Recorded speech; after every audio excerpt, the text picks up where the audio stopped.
Welcome back to another podcast today. Today we are here with Eric McLaughlin. He has been killing it in the business industry for roofing. And today we're just going to deep dive into his character, what makes him who he is today, and how he got his success to this point. So without further ado, Eric McLaughlin, please give us an introduction and tell us about yourself today, man. Hey, thanks, Simon. Thanks for having me. So, like Simon said, my name is Eric McLaughlin. I'm the owner of Bold North Roofing and Contracting. It's my main business. I have a smaller secondary business too called First Call Restoration, but Bold North Roofing is my main focus. Do you want to share a little bit of my background and kind of how I got here? Would that be a good way to start? Yeah. Tell me about your background. Tell me about your upbringing. Like, how'd you get to this point right now, man? Yeah, good question. So I'm a Minnesota kid, so born and raised in Minnesota. Went to school in North Dakota, but came back because I love Minnesota. I'm Mm, homegrown. I love the Twin Cities. So I live here in Minneapolis. I've lived here for about 8 years. I actually went to school for accounting. I'm a numbers guy. mm, So growing up, I had this funny thing. I always tell this story, but in kindergarten had an exercise where you wrote 1 to 100, and then they said, "Hey, go home in the summer and see how high you can write." And I would just keep writing numbers all summer long. And my mom thought there's something wrong with me. I'd write numbers up to like the thousands, and I wasn't going out and playing with kids. I just loved numbers. And so mm, she always thought I had this special thing for business numbers, whatever. And so of course I became an accountant after college, went to school for accounting, did that for a couple years, and actually worked downtown Minneapolis here for a mm, few years at one of the accounting firms.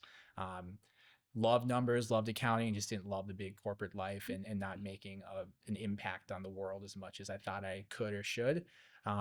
So I pivoted to real estate, and not just a real estate agent, but a developer. So I worked at a developer in town where we built apartment buildings. And so mm. we would go out, buy land, design the apartment building, contract it out with a GC, build the building, fill it up, and then either sell it, refinance, or make money for the investors that invested in the projects.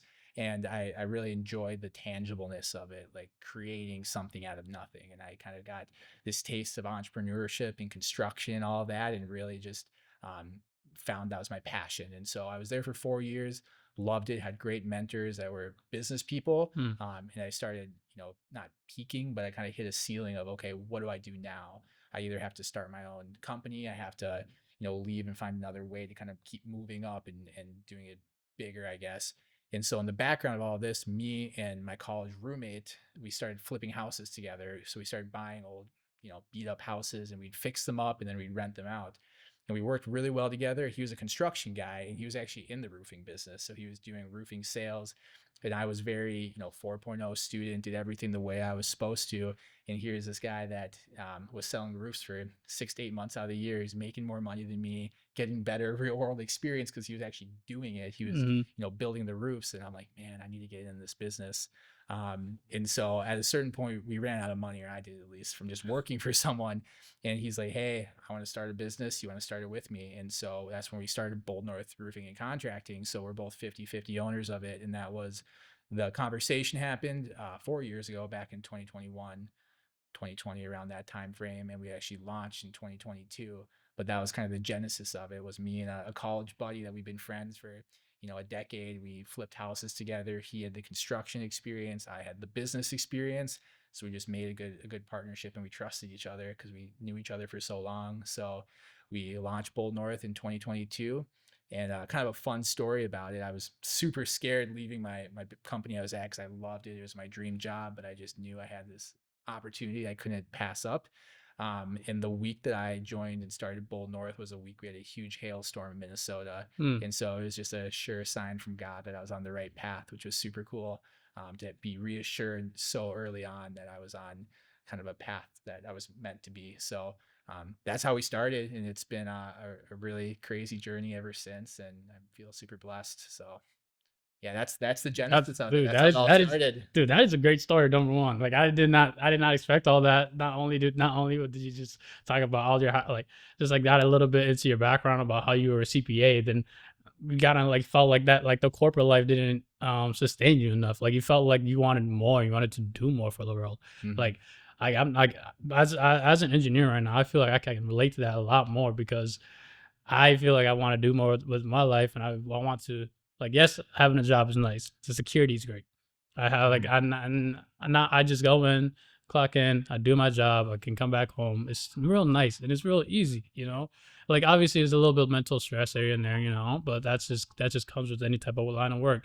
So the fact that you went from a CPA and you felt like you had more of a calling, and then Mhm. you went and became started your own company with roofing, Yeah.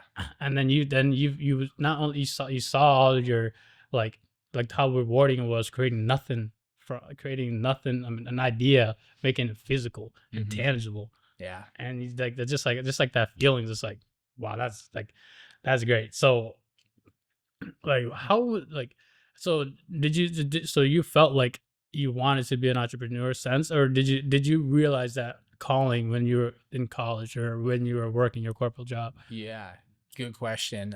So my mom was an entrepreneur. My dad was actually an engineer, so he always had a stable, 9 to 5 type job. Was very steady Eddie. My mom had several kind of smaller businesses growing up, and so I Hmm. think I had a little bit of that entrepreneurship in me. It actually wasn't until my last job that I knew that I really wanted to be a business owner, and it was when we were building these apartment buildings and modeling them in spreadsheets and finding out who the investors would be, and they weren't your engineers, your doctors, your attorneys. They were all business owners. They were Mm, people writing the big checks to invest in really building the world, building the country, building these apartments. And so it got me thinking that the way to get to that next level wasn't working my way up to being a CFO somewhere or to being a really successful career person at a job. It mhm, was to create something on my own. And I think flipping houses, and I've actually just made this connection right when you were saying that. I think it's the best way to start getting that feeling of creating something out of nothing, because mm, you buy this old dilapidated house and then you create it into something beautiful, and it's not easy, but it's not super hard. Like anyone can buy a house, go to Home Depot and say, "Hey, I need new countertops. Can you install them in, whatever?" But you get mhm, that taste of creating something, and I think it's super powerful and addictive once you get it. So even doing something simple like buying a $250,000 beat up house and just making it just a little bit nicer, it kind of gets your feet wet in the creating something. So I think um, that was a couple of the different little pieces that got me on the path. And then I think just seeing, from a financial perspective, how building a business is really the only way to get ultimate freedom, mm. and which is what I crave. So yeah, a couple things all kind of went in the bucket, and here I Yeah, am. for So sure, dude. So like, I feel like you kind of dive into quite a few things there. Not only you dove into all right, how like if you want to start this type of path, how to start that? You start with flipping houses, number one. If you try it out, and if you don't like it, then it's probably not for you, you know. But right. if you do like it, then it probably means that you should probably go this route and then go take a similar route you did. And Mhm. then you also dove into the fact is like oh damn, what was the other part? Man, I go into all the Yeah, different you little kind of rabbit holes all yeah, over. my goodness. I don't even know where I went. So I was talking about that, and then also just getting to the next level of freedom and Hmm. wealth and Yeah. doing that. Yeah. So yeah, you and then you also talk about like how business is the only like ultimate path to true wealth. Hmm. Like, like because I seen like I've talked to so many people, and like there's people out there from a corporate job making over $700,000 a year, Hmm. you know. But then I also see business owners making that same amount or even more plus, just because they're able to just there's no cap on your wages. But the I feel like the thing that people associate with that is that they don't want to, like, if you're gonna make that much, you have to have it's a lot of big risk. Hmm. How do you manage how do you manage risk to being rich? Yeah, it's a good question. So a couple of things in there. I think, one, there's a lot of jobs out there. You can make a lot of money in private equity, whatever. You're making, Mm. 700,000, $1 million, whatever it is. I think on jobs too, you pay a lot of money in taxes too, which is it's not how much money you make, it's how much you Was you keep. keep yeah. So I think there's a lot of benefits to the business owner, and I think the thing they don't talk about with being a business owner, and I'll get to the second part of your question, is that you're making money in your business, which you can maybe rival that, but it's also at the end of that year, at the end of the day, you have that business, right? That business is worth something. It's not just I had a big year in sales, and then if you get laid off or if you don't work, it's back to zero. It's no, you have something. That's the business. It's worth something. So I think that's important. How do I manage the risk? It's really, for me, a huge blessing to have a business partner, Mm. because there are times where I don't feel super high energy and I don't feel like, the person that has it all figured out, and it's nice to be able to lean on someone in those times. And Mm. like a lot of relationships, I feel when someone's stressed out, the other person becomes calm by default. So I feel like it's good to have that to kind of balance out those days when you feel you're not feeling it, because there are times where I feel like, oh, I'm doing really great, and then the next day I'm like, man, I'm doing horrible. I feel like I'm gonna be broke and then rich and broke and back and forth, and it's a ride. It's it's something, man. But it's yeah, I think just having good habits in your life, good people around you, following your North Star, whatever that Mm. is. I think a lot of those things all go into it. Yeah. Wow. I mean, my girlfriend. This is my first time that anybody said anything like this. I mean, I like this. You kind of ring a bell, but my girlfriend told me like sometimes like in a relationship, right? There's some days when you're not feeling like the best, like your partner kind of like has to fill that extra percent. So if I'm at 40%, then my partner's gonna bring 60%, that 60% energy that day, just so we're at 100% and like I can actually get what we need to do done, or just like get through the day, right? And it's just like so weird. I'm not saying like you and your business partner are like dating or anything, and I'm not trying to relate it to that, but like it's just weird like how you can just like how my girlfriend said something along those lines, and now you're telling me I was like how you can lean on your partner to like bring that extra percent to help you guys get to the next level. So, and then also I've been seeing a bunch of like as an entrepreneur, I've been seeing a bunch of like, oh yeah, like some days, oh my gosh, I feel like I'm the like the king of this earth and everything. The other days you feel like, wow, like I don't know where my next paycheck's gonna come from. And yeah, I mean, It's not for everyone. I mean, I'm a big promoter of, you know, I think business ownership's great. Starting your own venture. It doesn't always have to be business ownership either. It can be, you have a great deal at a company where they, cut you in on the profit, or whatever it looks like that, makes it make sense, because some people they have, a they can't take risk, and it just doesn't, they don't want it. They don't, want that high feeling that, and then also deal with the lows. So it's not for everyone, but yeah, it's challenging sometimes. yeah, I believe it, and I feel it, man. Yeah. Because yeah, like take, but like at the same time, like the other side of that door is so much better than the mundane. I feel like, and just like when you take that risk and you go when you take that risk and you're able to when you're able to get through all the hard tribulations, Mhm. like the other side is so much better than having that security now. Because then not only like when you take a risk, yeah, you don't have the security, but in the longer run, you're gonna have security and you're gonna have freedom. While you say if you take like the regular route, you're only gonna have security for so X amount of long, but without the freedom. You're obviously a big podcast guy. Have you heard of Andy Frisella? Andy Frisella, I have Yeah. not. So he's I'm gonna blank on the name of his podcast, but he's a really big podcaster, and he had this podcast to listen to before I started Bold North, and it kind of helped me get over the edge. But he had this quote in there, which was, you have to change your mindset from you can't afford to lose something to you can't afford not to go after something else. So for me, I had a job I loved, and I'm like, oh, I can't afford to lose this job. But if you shift that mindset to I can't afford not to go after what's on the other side of this door, I think that's such a powerful breakthrough to get you out of the, holding on to a job or security, and going for something like that. Mm, yeah, that's great. That's Yeah. such Sorry, sauce. dropping all the quotes on Yeah, you. dude, that's so much sauce. Oh my goodness. Yeah. Thank you. All right. Who has influenced you and shaped you to the business owner that you are today? That's a good question. A lot of people.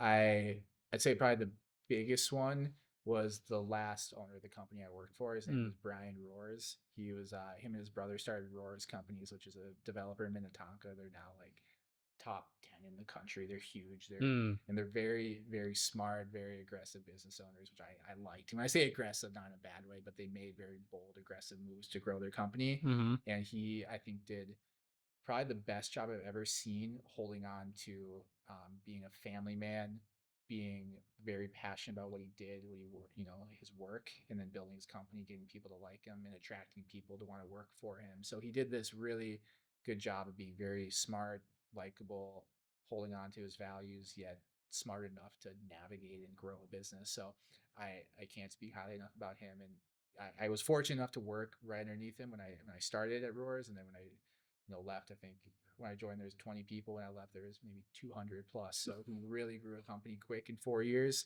that I was there, and so I had a good opportunity to see how he did it.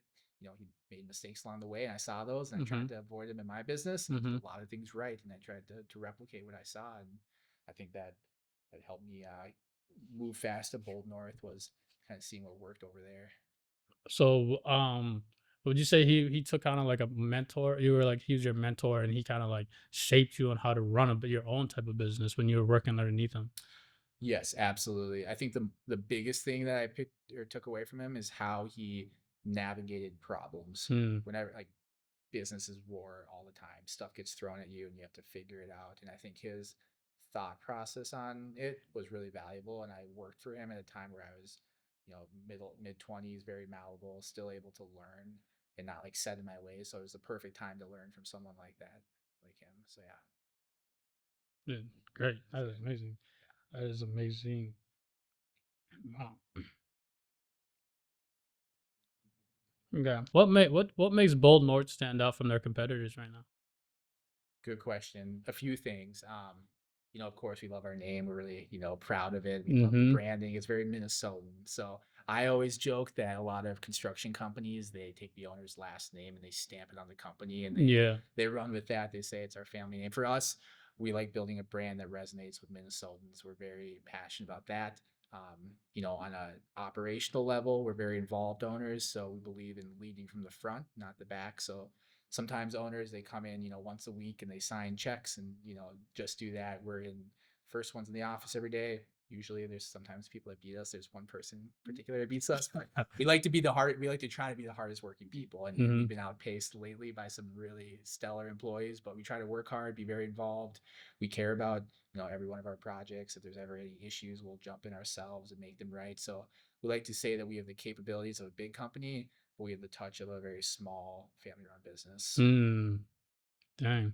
That's nice, man. Because family's huge, and Mm. if you got that family and plus business, that's even better. Yeah, so I don't have any family that works there. My business partner does, and Mm-hmm. a lot of our people that work with us are close friends and people that are very bought in on our mission. So Mm.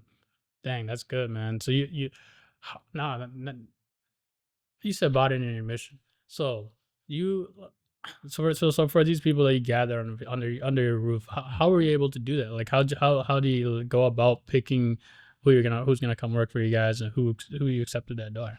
yeah, good question. Well, it changes as you grow. So when we Mm. started, we were more like, hey, who wants to join us, right? And we were a little bit less picky on who would we let on the team. And as we grew and became, a better, more reputable brand out there, we became pickier with who we let in. And so it's a process of trial and error. We brought people on that weren't the right fit, Mm. and usually they either show themselves out or we just say, hey, it's not a good fit. But over time, we've kind of refined the team as we've gone. And right now, I don't think I'd replace anyone on our team. We have a really rock solid team, and it just came from just putting our name out there, doing good work, and really attracting people to come work with us. We didn't go and seek out everyone we hired. Usually, people would approach us, and we just kind of were able to form this dream team, if you will. So How do you attract the type of people that want to work for you?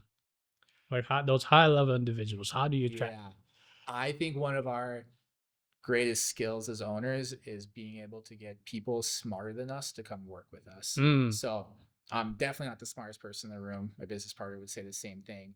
We're really good at getting people that are smarter than us to work with us. And that's whether it's being, younger, more fun owners. Sometimes the owners are, not to discriminate against age, but maybe they're like older, about to retire. We're like, hey, we're in our early 30s. We're fun. We like going out doing happy hours, fun events. Like we're going to be in it with you guys. We're not just going to expect you to work and build the company on your own. So we're Mm. in it with you. So I think we bring a good energy. We care. We're around. We're very involved in the business. So all those things kind of go into the bucket of why we've been able to attract good talent. Mm. All right. What advice would you give to a young entrepreneur looking to get to the next level? A young entrepreneur that already has or has started his Let's just business. say just for the viewers' sake, they just don't know what to do and Mm-hmm. they just watching this video and they just want to start a type of business, right? Mm-hmm. What are the steps that they should take? Good question. I would say talk to as many people as you can that are more successful than you, whether it's trying to, buy them coffee, or, sending them LinkedIn messages or whatever it is. Um, I think most people that are further ahead want to help people that aren't there yet, Mm-hmm. because for me, I've been helped by people that were further ahead, and it feels good to give back. And it also feels good to like share what you've learned with people too. It kind of gives you that, like, you're the mentor type thing. And Yeah. people like talking about what they've done right too. So it's usually easy to get. But if you do that, and you seek out the people that are more successful than you, I mean, you're going to figure out what they did, how they did it. And you might find out you don't want to do what they did, or maybe you find 1 out of 10 people that are like, hey, I want to do what he did, and I think I can do it just as good, or even like half as good, and it still Mm-hmm. makes you successful. Mm-hmm. So I would say just reach out to anyone you know that's more successful, and talk about their story, and maybe there's a door that opens up there for you. Yeah, it's pretty much get the big fish. I mean, Yeah. be the little fish in the room. I always try to be bigger fish around you. Yeah, and even just like a couple steps ahead of you. You don't have to go for like CEOs of big companies. Just Mm, find someone that owns that painting business and be like, yeah. hey, like, how did you do it? And maybe you learn you never want to paint, or you do, hey, that's my thing. I want to try it. But just Hmm. talk to people on all different things, and insurance agents, real estate agent, whatever it is. So That's what's up, bro. Because like, do you use LinkedIn at all? Because I feel like I don't use. I use LinkedIn to get my engineer job, but I don't use LinkedIn like that. I don't regularly. all the time. It's one of the Really. most powerful tools in business. Yeah. Tell us about that. Like, because like I feel like LinkedIn is really good for like people. I would say just in Minnesota, because almost every entrepreneur I met use LinkedIn, and then they just use like to do like. There's just one guy that I know. His name is Dakota Nyberg. He actually he's a film videographer, makes ads. He's actually done a bunch of stuff with like big brands like Target and so on. Mhm. And he said he does 100 outreaches a day for his business. So he said he messages 100 different companies just in order to get a few to be able to like keep his business afloat or whatever. I don't know if he's still doing that right now. He's probably a lot more comfortable. And I was just like, wow, like that's I never thought LinkedIn was like used like that for businesses. Mhm. I mean, just from my point of view, it just opened my mind. Like I didn't know that. Wow. Yeah. So, I think it depends what business you're in. I mean, if mm, you're selling, a brand of shirt or shoes, maybe not. Maybe Instagram's more important. But for me, at least, it was, selling big projects, whether it was, roofs, bigger projects that maybe your average, friend on Instagram might not have, but that person that, works at in the professional world does have. So it's the audience that we go after. It tends to be the ones that are probably more active on LinkedIn versus like your Instagram or your Facebook. Those are good too. You need mm-hmm, those. But mm-hmm, for me, we got a lot of business our first year off of LinkedIn because mm, we didn't have money to spend on marketing. And, I'm not a big Instagram influencer or anything, so I didn't have a huge following, but I was connected with a lot of people on LinkedIn just from my time in business. And mm-hmm, those are the people that, own the houses, have the money to spend. And that was our, a good target audience for us to go after. mm. So target artists is so it's more like business to business is the best way to go about for LinkedIn instead of like on Instagram, or it's more like a person to person type thing. I think it's person to person on LinkedIn too. I Mm, think you can just find people that are maybe more business focused, and usually they end up having more money to spend. mm. So it really just depends on kind of what you're trying to sell and connect with. But a lot of people on LinkedIn are professionals, and so they probably have houses. So for us, it just made sense because they probably have roofs too. So Yeah, and yeah, if they got a roof, then that's a lead right there. right, exactly. Yep. Do you utilize Facebook ads?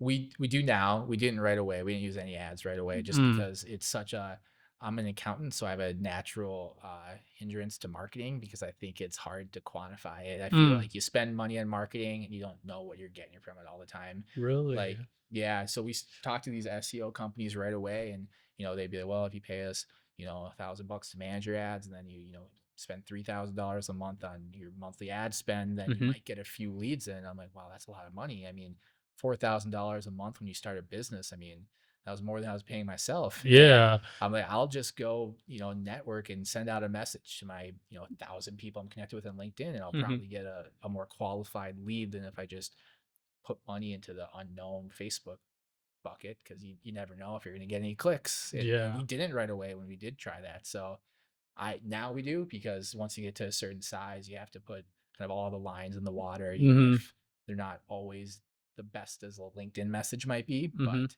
yeah, right away we didn't do Facebook or Yeah. Google. Okay. Okay. Yeah. I mean, I did Facebook ads for. I mean, Facebook and TikTok ads for like a dropshipping store that I had once, and Like I'm not gonna lie, my ads were bad, so I didn't get like nothing. Like I did get like a couple of sales, but like nothing crazy though. So that's I just want to know how you used it and how you were able to get it. What effect did your family have on becoming a business owner? Well, my mom was an entrepreneur a couple times growing up, so she had a coffee business where she would deliver coffee to offices, and she actually serviced Medtronic, all their locations, their Oh wow. headquarters. My dad was an engineer at Medtronic, Okay, that and makes sense. yeah, the story was they had really crappy coffee there, and so my parents are both from the East Coast, from New Jersey, and Oh so wow. they loved the coffee on the East Coast, and so my mom went to I think you call it a supplier or manufacturer, and they brought the coffee from the East Coast here, and then they put it at one of their little locations just for free, and everyone loved the coffee. And so then she got a contract with all the Medtronic locations and had a business where she would service and drop the coffee off every week and serviced all the Medtronic locations. So she did that when I was growing up, and that let her stay home with us because she didn't have to work. She just did Mm, that. Had employees to do it, and worked maybe a day a week. And so wow. it was a good lifestyle and also a financial move for us and them growing up. Mm-hmm. And after that, she, exited that and had a couple other smaller businesses, and have always been entrepreneur facing, and that was just a passion of hers. And so I think subconsciously it probably rubbed off on me as something I wanted to do eventually. Mm, gotcha. Yeah, I mean, that's really that's really great. That must have been really different seeing it as like at such a young age too, and like seeing the success from it, and then seeing like how everything plays out. Because like obviously, there's no guarantee that you're ever gonna be successful or make profit from Right. starting a business. And she wasn't like, we didn't get rich off of it by any Mm-hmm. means. She lost her business being outbid by a big corporate company at a certain time, and then so Mm, she lost it completely, and then had to start something else. So I saw the ups and downs, the security, the no security, and so wow. it was good for me to see. But it definitely wasn't oh, if you start a business you're gonna make it, because I saw the other side of it too. Mm. So So it didn't discourage you or anything. It just gave you like the real like, oh, like it's not just all the highs on like the front end on how people always want to show it. mhm, So right, yeah. yeah, because when I started, when I started out just trying this entrepreneur stuff. I promise you, it looked like all highs, and it was a harsh reality. I tell you that much. Yeah, oh yeah, I've had plenty of failures along the way. Okay, what makes you get up in the morning to be like to do what you gotta do? Like, what's your reasoning to get up? Yeah, that's a good question. I think I love what I do, and I've created just like a good work ethic where I like to work.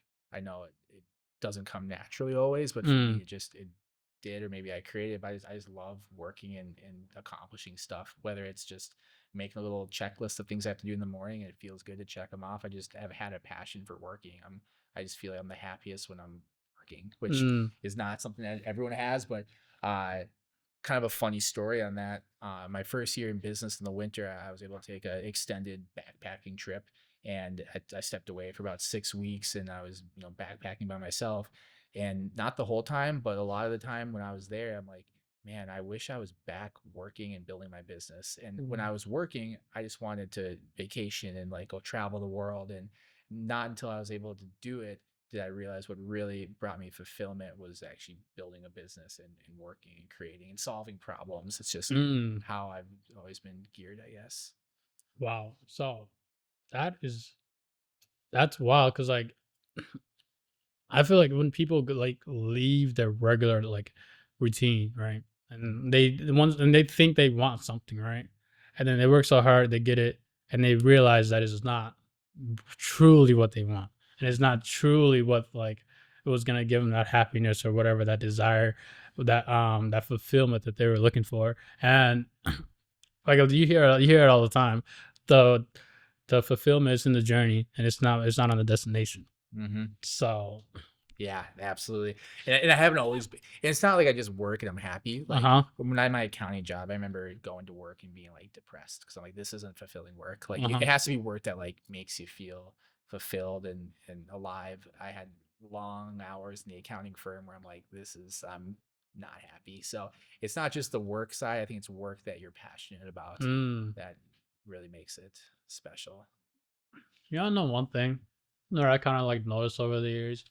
It's like even me, like I feel like I like to create things as well. Mhm. And even you said you like to curate like buildings from scratch, and then there's also people out there that are artists that like to curate art, and then there's art or they like to create music, and it's just like, isn't it just like um so weird and so different that every like at the very nature of every single human being is that we always want to create something, and It's it's yeah, go ahead. no, it's human nature, I think, to have a desire to create. Mm, Yeah, absolutely. I yeah, once you start doing it too, like that first little whatever it is, whether it's in art class or when you make a video or whatever, it's just that feeling of like creation that really fuels humans, I think. hmm and like I feel like for this podcast too, like when I dropped my first episode of Jordan, it was like such fulfillment, and it was just like I felt so happy, and like I don't know, it was such a like a most fulfilling like thing that I had in a while, you know. Hmm. Just because not only did I just create a video from thin air, it was an idea. We talked about it, and then we executed upon it. And then next thing you know, now we have this video up on YouTube. Hey, you can go watch it, by the way. So don't don't miss out. And then now it's always just gonna be there. And it's just like wow, like same thing with your house, like the houses that you make and the roofs that you fix and everything. They're out there, still gonna be there, and there's just for every single house that you do. Like this is crazy. This is crazy to Yeah, think about. just bringing value to the world. It's always Yeah, been that way from the beginning of time. Just bringing yeah. value in whatever way that looks. That's why there's skyscrapers right now. Like, look That's at us. right. We're what, on the 19th floor. We have a very beautiful view. Like, Yeah, we're in it, man. We're in that value. yeah, for sure, man. How does coming from an accounting background give you an edge on running your company? I'm a CPA, so it's like the next level accountant. I always like Yeah, bringing you're a that back CPA. My bad. because My yeah, bad. it's important distinction because it's super hard to get. And looking back, I don't know if I would have got it again, but I think it sets me apart when talking with lenders or talking with any other business owners because it adds credibility to me as a business owner. It also has helped me manage our business's finances because up until last year I was doing the accounting, all of the finance work, and so having an understanding on the cash flow in a very confusing business like insurance restoration where Mm, you might do a job and not get paid until a year later. You need to be able to project where when is the money coming in, do you have enough money coming in. It's a really complicated business, and I've heard a lot of bad stories about roofing contractors, insurance contractors going under because they don't manage it. So for me, I think it's in our business, I think it's helped us on that front. I think it gives us credibility that we're doing things the right way. There's all these different you know regulation ethical standards we have to hold, or I told myself to because I'm a CPA, so hmm we're able to lean on that we do things the right way over at Bold North. um, it also has brought a lot of good experience when I partnered with a general contractor that's my partner. He has a construction side of the business side. So it's hmm like a perfect partnership where the construction issues, like I know enough and I've done it, but he handles that and the business stuff. He lets me handle that on my side. And so we don't always cross the aisle into each other's worlds. We're able to, handle that side, and businesses. It's important. The numbers are important to any business. So hmm it's good to have that knowledge. Tell us more about cash flow, because Just, yeah, sorry, I'll let you keep going no, there. so yeah, tell us more about cash flow because I know, like, like I, I I I got this from a mentor. He says you want your business to be you don't want it to be like a dead river or dead pond. You want it to be like the Nile River, because like the Nile River has fish going through it. It has a stream, and there's always just like so much just so much going on in like a river, Mhm. instead of like a dead pond. There's no dead fish. There's nothing in there. So tell me the importance of cash flow. Well, yeah, cash flow is probably the most important of any business because it's what keeps, your payroll going and it keeps everything moving. I mean, you can have a ton of money sitting there, and if it's not doing anything, if it's not being created, you don't have enough money to drive things forward. So I think it's probably just the most important thing in any business is making sure you have consistent cash flow coming in and a pipeline, and sales are a big part of that. So it's making sure you have good salespeople that are going to bring in the revenue, the cash to Hmm make everything keep going, which is why one of the highest paying fields out there is in sales in almost any business because they're the ones that drive revenue, drive business. So Mm, you see, the kid who got C's all the way through college and he's making more money than your CFO because he brings in the business. It's important to be able the person that can generate that cash flow coming into the business. So I think if you can find a way to do that or partner with people that do it, and I'm not a sales guy, I'm not good at sales, but I've been able to attract good salespeople, and because of that, it makes the whole business flow and work. So yeah, that's good, man. Because I feel like there's people out there that don't understand cash flow and like they would rather just like save all their money. Like obviously in a business it needs to be more cash flow, and personally it has to be a little more like you got to save something, like put some away, of course. But then at the same time, like you need to have money going out, and you also have money coming in. So like in the beginning, there's like a lot of money you have to put down up front, especially if you're an entrepreneur and you have nowhere and have no type of skill. You have to like really just push yourself, and really, if you don't have the skill, you gotta have to pay somebody, or you have to pay some type of something to learn that skill. So this is like the way I like to look at it is if you're trying to get out there, just think of it like you're paying for college, because at the end of the day, that's all it is. The only difference is like you actually want this instead of at college. You're paying for a class that you don't really necessarily care about. Yeah, but I'm not gonna shit out one of my classes. So, so how'd you build your team? Good question. To start, it was just Indeed ads. We would, put listings out for sales reps, and then me and Ryan, my business partner, we did everything in the business, and then we would hire people to go out and sell for us. So they'd go around, they would door knock, they would go get referrals from real estate agents, insurance agents, and they'd bring the sales to us. And we said, hey, you bring the sales to us, we'll build it, we'll do all of the actual construction side, and we'll split the profit with you. And so we paid really well. And so I think early on, and we still do it, but early on, we offered a really good compensation package for the salespeople, saying, hey, we'll pay you more than anyone else will. And that attracted good people to start working with us early on. And then as we grew, we kept that mantra, and it's kept the people around, and it keeps attracting people to work with us. And then you just kind of fill in the service below. So you bring in the sales, you can do any job. We'll find out a way to do it. We'll figure out how to do it. So we bring in the sales, and then we figure out how to get the right people to do the job. That's great, man. That's great. Thank you so much for that sauce. Going back, what would you do differently now? What would I do differently now? Yeah. I don't think about that a lot. I'm sure there's things. I think probably one, and maybe this isn't a great answer, but I probably wouldn't pick as many fights when I know I'm right. Because there's a lot of times in business where you just have to walk away, even if something's not fair, not right. So I think there's probably some situations in the past where I would have just let it go instead of trying to make sure everything was fair, because it's not. The world's not fair. People are going to rip you off. People are going to not pay your bill. Is it always worth trying to get attorneys involved and do stuff like that just to make things fair? Sometimes it's better just letting things go. As much as it hurts to say that, I feel like that's a lesson that I've learned and continue to learn. So I would say sometimes in business you're not going to win, and you just have to be okay with that. You're not going to always have the right fair outcome, and it's just part of the world. So you telling me someone didn't pay one time? Oh, a lot of times. A lot of times? Yeah. Well, it's hard because in the insurance business, you get a lot of money. Sometimes these people have never seen a check bigger than $10,000, and the insurance company says, hey, we're going to approve your roof. It's going to be a $20,000 roof. We're going to give you $10,000 up front, and then $10,000 once the roof gets complete. And sometimes they don't want to pay it to you. They give you the first one, so you do the roof, and then you do it and say, hey, we need to collect the second check now. And they've spent it. It's gone.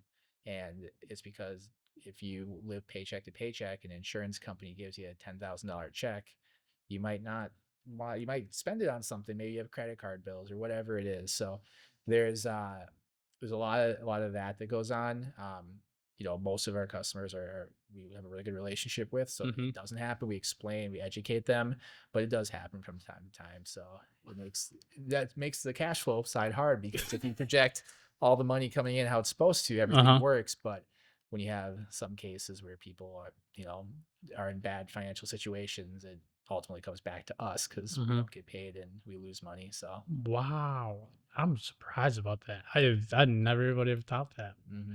Jeez, wow, that's a tough business. That sounds really tough. I was not expecting that. Well, since you told something bad about the business, tell me something like great that happened in your business. A lot of great things happen in our business all the time. Yeah. I mean, we've had a lot of really amazing stories with homeowners where they're in a situation that, their roof's leaking or their insurance company had denied a claim after a big hailstorm. They have holes in their roof. Insurance said no. And then they Uh, thought that they were just out of luck. And we said, hey, we'll come out, we'll try again. Because a lot of times you'll file a claim, they'll come out, they'll deny it. Usually they have a roofing contractor, but they might not. And even if they do and they don't get it approved, they maybe come to us and we say, hey, they couldn't get it approved, but let's try it, see if we can do it. And we've done it a lot of times where someone gets denied, comes to us, and we say, hey, let's file a reinspection. And we have insurance come out and they approve it, whether it's because of us, because of our reputation, or we just got lucky, but we just kept fighting for the homeowner to get a roof approved. And we do. And a lot of times it does actually really help, sometimes change people's lives that they thought they were going to have to pay $20,000 out of pocket. And we said, hey, we fought on your behalf. We made a good case, and insurance is going to take care of this for you. mm, And they're usually really we've had thank you cards. We've had I mean, people have come in and given us hugs. Like it's been pretty cool seeing that. And it feels a little bit like the Robin Hood thing where you yeah. help the homeowner get what they should from insurance companies. We don't advocate always, like, you have to be careful how you handle that conversation with insurance companies, but we just try to provide, hey, here's what we're seeing, here's our opinion, and help them get their things approved. Yeah. Wow. Then, hey, good for you, man. You out here, making the world better one by one roof at a We time, like to man. think we do, yeah.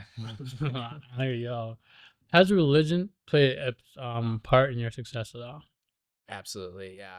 I feel incredibly blessed by God for so many ways. I have not always been a super religious Christian person, and I'm trying to lean more into it, but it is undeniable that the success and the blessings I've had have come from me. They haven't. It's been definitely helped by God. I hope for a bigger purpose, and maybe it's that I'm preparing and being prepared for something even better and greater. But yeah, absolutely. I've been incredibly blessed, and I have to believe that's from God. So Yeah. for sure. So, were you growing up as a Christian, or was this something just like new for you right now?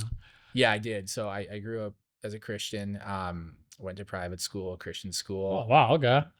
definitely drifted away from it in college. Mm, I would mm, consider myself was not Christian in college. I was very of the world, I partied a lot. I would have the opposite of Christian morals probably, but mm-hmm, I think probably around the 27, 28 range. I'm 32 now. I came back, and I think a lot of it was the timing of having to rely on God when I started my business, and mm, just trust the process, trust that I was on the right path, that He was looking out for me. But yeah, I would say it definitely played a big part. mm. That's great, man. Like, I'm glad. Yeah, I'm glad you're a Christian. I'm a Christian too. I don't know if you awesome. know, bro. Glad to hear it, man. Like, praise the Lord Jesus Christ, man. That's right. Yes, sir. Yes, sir. What are some three simple steps to get to the like where you are today for like the viewer watching right now? There's three. Okay, you got to break it down to the three most important ones. Three most important ones. Yes.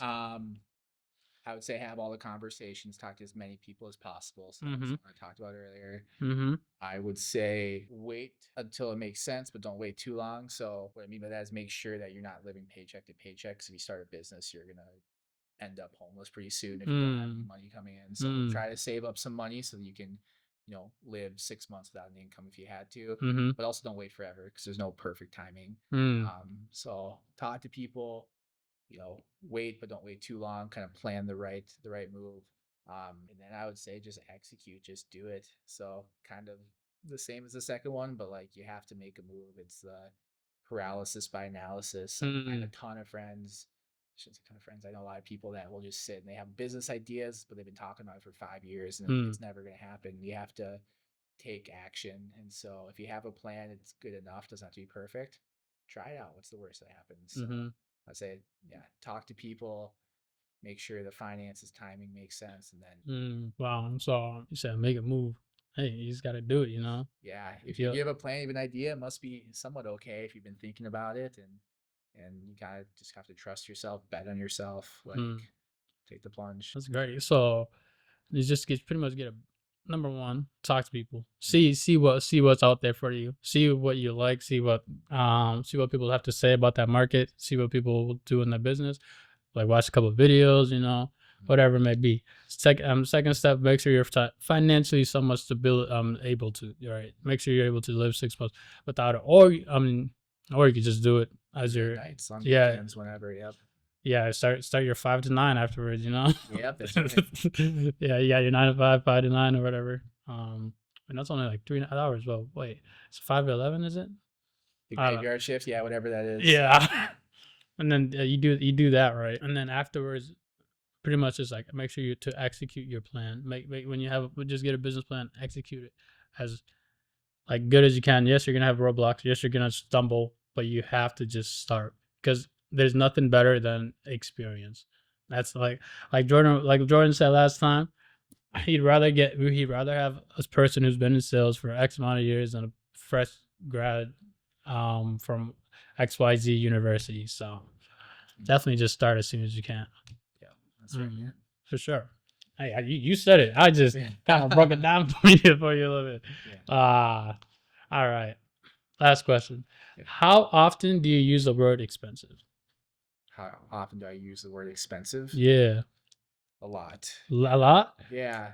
Wow. Okay. Some more. I think that well, maybe I should refine my answer here. A lot of stuff in the world's expensive, and I feel like you have to kind of pick and choose where you want to use your resources. When I started, I was very frugal in a lot of ways. Now I don't have to be as frugal, but there's some ways that you still have to kind of be careful and be a good like steward of your company's money. Like take care. Like if I took all the money my business made every year out, my business would be barely getting by. And so I almost try to live like I can't afford all the expensive things, even though I probably could. But if you do that, then your business will take care of you. So I like to think of everything as expensive and kind of pick and choose, where I want to go. I have friends that make a ton of money, 7 figures, and then they live like it all the time, but they don't have that wealth to fall back on if they spend on everything expensive out there. So I would say live frugally. And some of the richest people I know drive Suburbans that have 200,000 miles plus on, but they can do incredible things that the people that have the penthouse apartments can't do. So I would say treat things like they're expensive, and you'll be able to do whatever you want. That's really interesting. Different take on it, yeah. Because like I feel like I mean it's just like the people I listen to, and like one of my mentors is like he said to have an abundant mindset you can't use words that fall behind lack. So it's like it's really different how you look at it, because like the way you look at it is different from like how he views it too, because he says like obviously if you have an abundant mind, abundant vocabulary, then your world will reflect around that. And so that's and I like that mindset too. So the mindset of abundance, I think, super important too. It's like that manifestation, and if you have abundance that flows out of you, like you can have anything you want in the world, which is true, right? You can have anything you want, you just can't have everything. But so yeah, I guess just another little side thought. Maybe if you ask me tomorrow, I change my answer. Say don't use it, but I like that too. No worries. I mean, thank you for that. I was just you're the third person, and you're the first person to say I use it often, and I was kind of just shocked by that. The other person I met, he said he doesn't use it often at all, and then Jordan said he doesn't use it often as well. I was just like wow, it's just so different. There's so many different type of backgrounds to it, and just like perspectives. And I love getting the full spectrum of it. So yeah, that's a good question. I've never heard that before. So yeah, appreciate that one. 100%, 100%. All right, well, do you have any questions for me, man? Yeah, what's your goal with the podcast in a year, and then in 5 years? Where do you want to take it? Do you want to just build an audience that watches? Do you talk with just different variety of people? Do you want to I guess where do you want to take the podcast? So the plan with the podcast in a year, obviously just grow my audience, right? I want to be able to just inspire people and inspire the world, just because I know how difficult it is. Like from like my upbringing, I didn't know anybody. Like I came here with it was me and my mother. We came from a refugee camp because of South Sudan. There was a whole war back there, and it was just like very rough. And we just grew up on Section 8 and everything. It was really tough. And then obviously, like we came to America, land of the free, where you have all these opportunity, and nobody ever tells you like about the opportunity. You're supposed to just go to college, get a good job, get a good degree, work your 9 to 5, and then hopefully you get something good. And like I didn't learn about entrepreneurship until like 2 years ago, and now I feel like I'm finally going out and like following that, following this entrepreneurship, and like doing like talking to different types of people. Number one,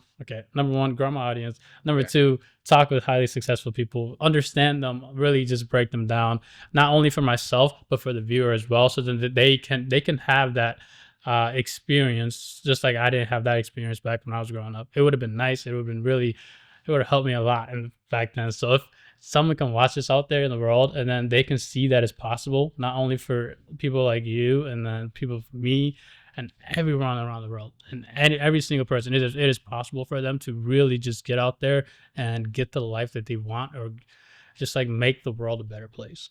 That's a super cool story and a cool passion and mission. Yeah, bro. So that's yeah. So yeah, number one, grow the audience. Number two, just like get in a room with very successful people, show them that it's, and then show the viewer that it's very possible for not only like it's possible for people like you and people like me, and for them as well. That's awesome. So what do you define success? How do you define success? So the way I define success, it depends. It depends on what your purpose is. Like for me, I think success is not only like, because right now I would define myself successful just without the abundance of money at the moment. Right. Because number one, I have a very good, loving family. I have a loving family. I have loving friends, and I have a decent job. The only thing that needs to catch up is the money part of things. Yeah. Because like to be successful, you need abundance of family, relationships, health, and money, man. Yeah, and money. That's pretty much it. Easy one, yeah. So it's just like if you have all three of those, then you're pretty much successful. Yeah. And then also just like doing what you love and finding your purpose and what you are meant to do on this earth. And the best way to go about that and to do that is by submitting to the Lord, and He will give you an assignment. And once you have that assignment, you'll be the king or queen of that assignment. Then you're able to just do what you need to. That's awesome, man. Last one for you. For sure. Do you think engineering is going to have a role to play in that future mission of yours? I feel like engineering is just it's what's being used to fund everything right now. Yeah. So, and then afterwards we're gonna keep growing, and this is only the beginning. Awesome, man. This is only the beginning. Oh yeah, I like that. Yeah. So is that it? I think that's what I got. Yeah. For sure. Well, Eric, thank you so much for being on the podcast today. Yeah. And you were very insightful. Thank you for telling us about your past and telling us about your struggles in business, and also your ups, and how another person can get there as well. So Absolutely. Without that, thank you so much. And we'll definitely do this again. Yeah, thanks for having me. All right, for sure. Yep. Peace. That's great, man. Awesome, man.